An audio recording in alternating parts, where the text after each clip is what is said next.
Hi, I'm Grace Nebzydoski. I am a 2013 graduate of the University of Scranton, and I am a 2017 graduate of the University of Pennsylvania School of Veterinary Medicine. Hi, I'm Joseph Mastroianni. I'm a Scranton graduate of the class of 2014. I proceeded to also attend the University of Pennsylvania School of Veterinary Medicine, graduated there in 2018, and I'm a small animal veterinarian. And I'm sure the first thought coming to your mind is, what are two veterinarians doing speaking to a room full of human medical professionals at a predominantly human medical continuing education convention? Our goal today is to convince you that we are all relevant with a old school idea, but a recently progressive movement called One Health. So in the 1800s, Rudolf Virchow, who's considered by many to be the father of modern pathology, was quoted as saying, "Between human and animal medicine, there are no dividing lines, nor should there be." So even as early in the 1800s, there was a good idea that human and animal health were interconnected, and we should care about both and how they relate to one another. What exactly is One Health? The CDC has a lengthy and purposefully broad definition. It's a multi-sectoral, collaborative, transdisciplinary field that involves the health of humans, animals, and the environments that each of us share. If you draw your attention to the picture we've included on this slide, the key point are the bi-directional arrows that connect each of these three groups. It's not a ladder upon which humans stand at the top, followed by animals and their environments. It is a heavily interconnected circle, and each of these triad play an equally important role within the movement. There's a group called the One Health Initiative, and a lot of the leadership roles in the One Health Initiative are held by PhDs, Masters in Public Health, and veterinarians. There are definitely a few MDs, DOs, but the majority of leadership roles are not held by medical physicians. And there's the question of why.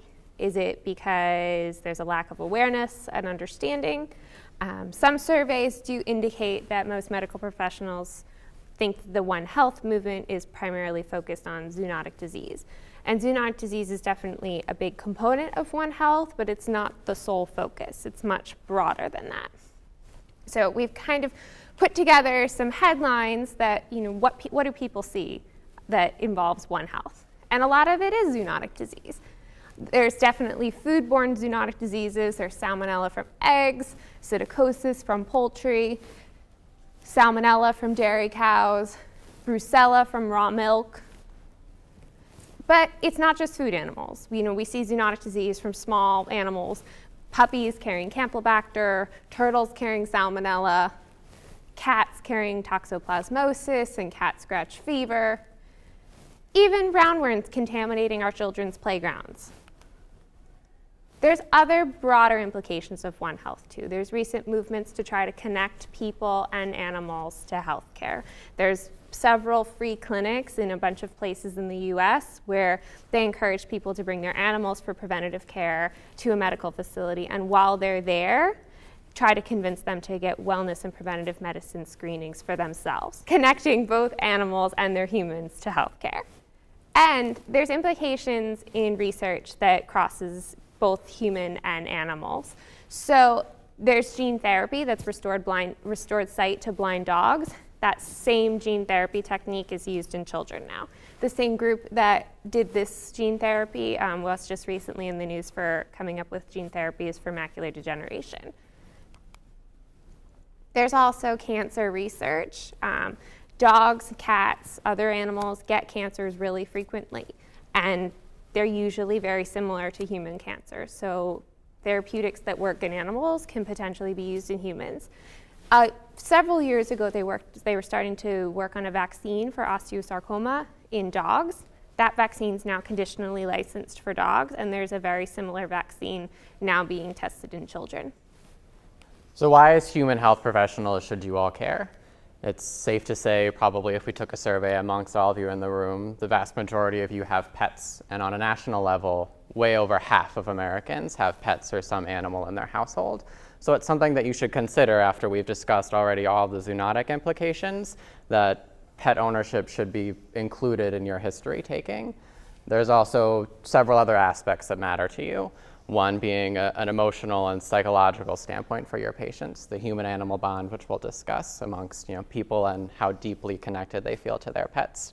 And from a traditional health standpoint, animals act as sentinels for disease. We have the old saying, the canary in the coal mine, and the same applies today with outbreaks of avian influenza and other diseases that should matter to you as people that sometimes show up first in animal species. So the human-animal bond, we know that there's a strong bond between people and their pets. So there's been numerous studies that show that having a pet can be beneficial for multiple conditions: anxiety, high blood pressure, PTSD, autism. People that own pets have higher levels of physical activity, which has been implicated to help with America's obesity problem. The other thing is, with the strong bond between humans and their pets, you have to think about situations like people are less likely to leave domestic abuse situations with their pet because they want to be able to take their pet with them to a shelter. So there's several movements across the US to try to make more pet-friendly shelters so people are more able to get themselves out of a harmful situation. Even natural disasters, if people can't bring their pets to shelters, they're less likely to get themselves out of harm's way. So it's a strong bond and it needs to be considered for both human and animal health. Regarding animals as sentinels for disease, I already talked about the canary in the coal mine. That's an easy reference. But there's also heavy metal toxicity to address. How many people are living in homes that we know are still contaminated with lead paint, asbestos, things that take several years, sometimes decades to manifest in your patients as disease. Our animals have shorter lifespans, and we see those signs first and early, and that can be a first indicator for you as human health professionals to start looking into those same concerns. An interesting disease process in our field specifically is feline hyperthyroidism. That disease before 1979 hadn't been documented. And originally we thought maybe we were just missing it. Maybe we weren't stellar diagnosticians, but several groups have looked into it, and it does appear that before the 1980s, it didn't exist. There are several groups that are looking into what are the potential causes, and the majority of them are implications into exposure to chemicals in the environment. Things that we use to make soft plastics, to make those cat can foods easier to open. And it's something that you all as human professionals should consider, are these same environmental contaminants or chemicals related to endocrinopathies that you might diagnose much later on in human lives. So what can you do?